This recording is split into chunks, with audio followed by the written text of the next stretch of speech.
ਅਸੀਂ ਸਿੱਧੇ ਨੂੰ ਜਾਂਦੇ ਹਾਂ ਯਾਰ, ਅਸੀਂ ਮੋਟਰਸਾਈਕਲ ਤੇ ਹਾਂ।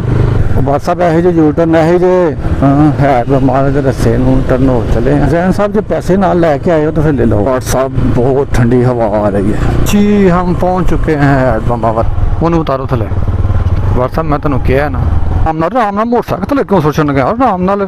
ਮੈਨੂੰ नहीं पता कि क्यों तेज आ रहा है। बहुत ज़्यादा मच्छियां फड़े खड़े इतों बड़ा पानी दरियाए रावी च जाके डिगदा है कि इत्थे हैड नालों भी ज़्यादा ठंड है।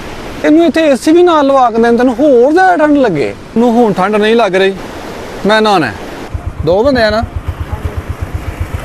तो फिर 2 कुल्फियाँ दे। हमारी दुआ है कि आप लोगों की कोई भी ख्वाहिश है तो अल्लाह ताला पूरी फरमाए। हेलो गाइस, मेरा नाम है इम्तियाज़ और आप देख रहे हैं स्टूडियो जेड।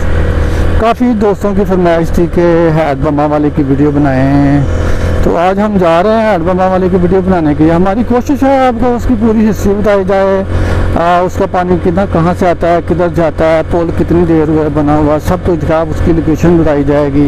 हमारे साथ रहिएगा, वीडियो को पूरा वॉच कीजिएगा।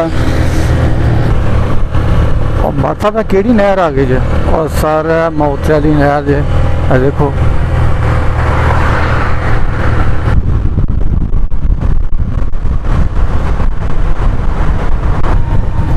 बट साहब हूँ असी कितने पहुँच गए हैं सर। जैन साहब अं हूँ डस्का के मेन बाजार में क्रॉस कर रहे हैं।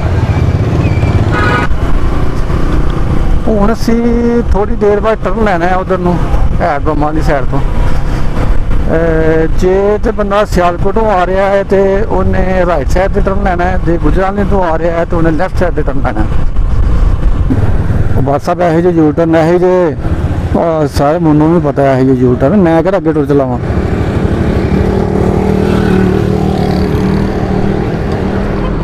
असी उधर हूँ हैड बम्बा के रस्ते टर्न हो चले हैं। देखो यह नहर के नाल ही जो रस्ता जा रहा।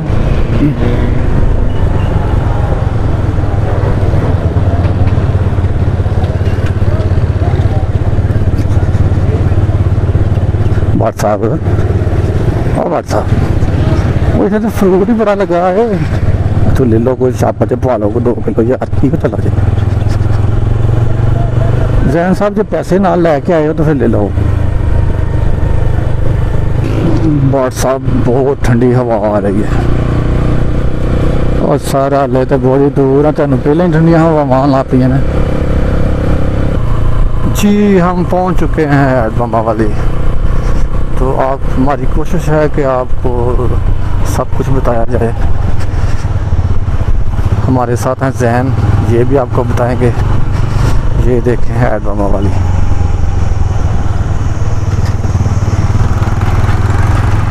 जैन साहब तुम देख रहे हो ना, यह डस्के वाली नहर जो जा रही है ना, यह वह पानी देखो। डस्के वाली नहर जा रही है, यह वह पानी जा रहा है। यह जी नहर जा रही है ना, यह नंदीपुर वाली है। पिछू एक नहर आ रही है, देख रहे हो, एक है डस्किया नूं जा रही है, यह वाली नंदीपुर नूं जा रही है। अगे जाके 2 नहर हो जाती है। व्हाट्सअप मैं बड़ी ठंड लगती भी, मैं उतार दो थले। और सर खुद ख्याल करो, हाले नहीं उतार सकते, तेन स्टाफ से पवा लें दो नहीं। व्हाट्सअप उन्हें उतारो थले और सब्र कर लो सर, सब्र कर लो। की हो गया, सब्र कर लो। व्हाट्सअप मैं तेन कहा ना, उन्हें थले उतार दो।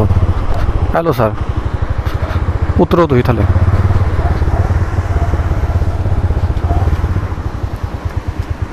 और आराम नाल मोटरसाइकिल थले क्यों सोचन गया आराम नाल।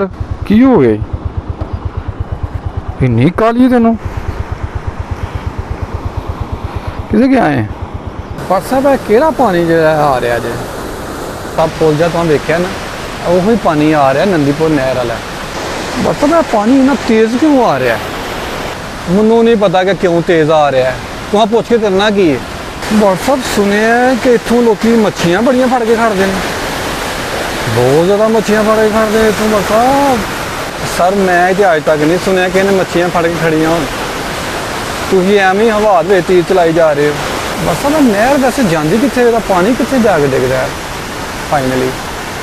जी सर ਇਹਦਾ ਪਾਣੀ ਦਰਿਆਏ ਰਾਵੀ 'ਚ ਜਾ ਕੇ ਡਿੱਗਦਾ ਹੋਰ ਕੋਈ ਗੱਲ ਪੁੱਛਣੀ ਤੇ ਪੁੱਛ ਲਓ ਇੱਕੋ ਵਾਰੀ ਪੁੱਛ ਲਓ ਬਾਰ-ਬਾਰ ਇੱਕ ਸਵਾਲ ਕਰੀ ਜਾ ਰਹੇ ਹੋ ਬਸ ਮੈਨੂੰ ਕਿਉਂ ਲੱਗਦਾ ਪਿਆ ਕਿ ਇੱਥੇ ਹੈਡ ਮਨਾਲੇ ਨਾਲੋਂ ਵੀ ਜ਼ਿਆਦਾ ਠੰਡ ਹੈ ਮੈਨੂੰ ਤਾਂ ਕਮਨੀ ਛੇੜ ਪਈ ਹੈ ਮੈਨੂੰ ਕੋਈ ਰਜ਼ਾਈ ਲਿਆ ਦੋ ਇੱਥੇ ਤੈਨੂੰ ਰਜ਼ਾਈ ਨਹੀਂ ਲਿਆ ਕੇ ਦੇਣੀ ਤੈਨੂੰ ਇੱਥੇ ਏਸੀ ਵੀ ਨਾਲ ਲਵਾ ਕੇ ਦੇਣ ਤੈਨੂੰ ਹੋਰ ਜ਼ਿਆਦਾ ਠੰਡ ਲੱਗੇ WhatsApp ਡੱਬੇ ਕਾਦੇ ਪੇ ਦਿੰਦੇ ਆ ਵਾਵਾ ਹੀ ਡੱਬੇ ਨੇ ਕੋਈ ਸਾਰੇ ਡੱਬੇ ਸ਼ਹਿਦ ਬਣਾਉਂਦੇ ਨੇ ਇਹਨਾਂ ਡੱਬਿਆਂ ਦੇ ਵਿੱਚ ਇਹਨਾਂ ਵਿੱਚ ਮੱਖੀਆਂ ਨੇ ਸ਼ਹਿਦ ਵਾਲੀਆਂ ਮੱਖੀਆਂ ਨੇ ਇਹਨਾਂ ਦੇ ਵਿੱਚ ਸਰ ਮੈਨੂੰ ਹੁਣ ਠੰਡ ਨਹੀਂ ਲੱਗ ਰਹੀ ਮੈਂ ਨਹਾਉਣਾ ਮੈਨੂੰ ਰੱਸੀ ਦਵੋ ਜਾਂ ਮੈਨੂੰ ਜੋ ਵੀ ਮਾਮਲਾ ਤੇ ਕਰਨੇ ਨੇ ਮੈਨਾਂ ਕਰੋ ਮੈਨੂੰ ਨਵਾਓ ਨਹਾਉਣਾ ਕੋਈ ਏਡਾ ਆਸਾਨ ਤਾਂ ਨਹੀਂ ਨਾ ਸਾਰਾ ਬੜਾ ਡੂੰਘਾ ਪਾਣੀ ਹੈ ਕਿੱਥੇ ਕੋਈ ਖਿਆਲ ਕਰੋ ਬਸ ਸਭ ਹੁਣ ਅਸੀਂ ਕਿਹੜੀ ਸਾਈਡ ਲਾ ਗਏ ਆ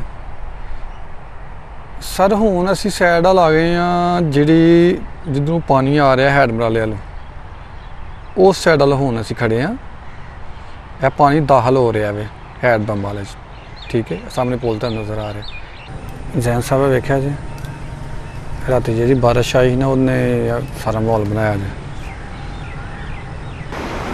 ਬਟ ਸਾਹਿਬ ਇਹ ਤਾਂ ਬੜਾ ਤੇਜ਼ ਪਾਣੀ ਹੈ ਸਰ ਪਾਣੀ ਤੇਜ਼ ਹੀ ਹੋਣਾ ਹੈ ਇਹ ਨਹਿਰ ਦਾ ਪਾਣੀ ਕੀ ਕਰਦੇ ਸਰ ਕਿਹੜੀ ਕਿੱਥੇ ਨਹਿਰ ਨਿਕਲਦੀ ਜੇ ਕਿਹੜੀ ਨਹਿਰ ਹੈ ਵਾਲੀ ਸਰ ਇਹ ਡਸਕੇ ਵਾਲੀ ਨਹਿਰ ਹੈ ਇਹ ਹੈਡ ਬੰਬਾਂ ਨੂੰ ਨਿਕਲ ਕੇ ਇਹ ਡਸਕੇ ਵੱਲ ਨੂੰ ਜਾਂਦੀ ਹੈ ਦੇਖ ਰਹੇ ਹੋ ਇਹ ਡਸਕੇ ਵਾਲੀ ਸਾਈਡ ਨੂੰ ਜਾ ਰਹੀ ਹੈ ਠੀਕ ਹੈ ਬਟ ਸਾਹਿਬ ਹੁਣ ਅਸੀਂ ਕਿਹੜੀ ਸਾਈਡ ਵੱਲ ਖੜੇ ਆ ਸਾਨੂੰ ਵੀ ਦੱਸੋ ਜੀ ਜ਼ੈਨ ਸਾਹਿਬ ਹੁਣ ਅਸੀਂ ਹੈਡ ਬੰਬਾਂ ਲਈਆਂ ਲੈ ਲੇਕਿਨ ਉੱਥੋਂ ਜਿਹੜਾ ਸੂਆ ਨਿਕਲਦਾ ਨਾ ਅਸੀਂ ਉਹ ਸੂਏ 'ਤੇ ਖੜੇ ਆ ਇੱਥੇ ਵਾਮ ਕਾਫੀ ਨਹਾਉਣ ਵਾਸਤੇ ਆਉਂਦੀ ਹੈ ਲੇਕਿਨ ਹਾਲੇ ਟਾਈਮ ਨਹੀਂ ਹੈ ਜ਼ੈਨ ਸਾਹਿਬ ਕੁਲਫੀ ਖਾਣੀ ਜੀ ਆਓ ਤੁਹਾਨੂੰ ਕੁਲਫੀ ਖਾਈ ਸਾਦ ਕਿੰਨੇ ਦੀ ਹੈ ਕੁਲਫੀ ਹਾਂਜੀ 3 ਵਾਲੀ 50 ਵਾਲੀ 50 ਵਾਲੀ ਵੀ ਆਈ ਹਾਂਜੀ ਤੇ 50 ਵਾਲੀ ਦੇ ਕਿੰਨੀਆਂ ਇੱਕ ਬੰਦੇ ਹੈ ਕਿੰਨੇ ਆ ਦੋ ਬੰਦੇ ਆ ਨਾ ਹਾਂਜੀ तो फिर दो कुल्फियाँ दे दो बंदे दे दोस्तों उम्मीद है हमारी वीडियो आपको अच्छी लगी होगी अगर हमारी वीडियो आपको अच्छी लगी है तो हमारे चैनल को सब्सक्राइब कर दें वीडियो को लाइक कर दें हमारी दुआ है कि आप लोगों की कोई भी ख्वाहिश है तो अल्लाह ताला पूरी फरमाए सब भाइयों को जो बंदा नहीं भी वीडियो देख रहा उसकी भी ख्वाहिश पूरी हो हमारी दुआ है सबके लिए तो अपना ख्याल रखिएगा अल्लाह हाफिज़ मिलते हैं नेक्स्ट वीडियो में।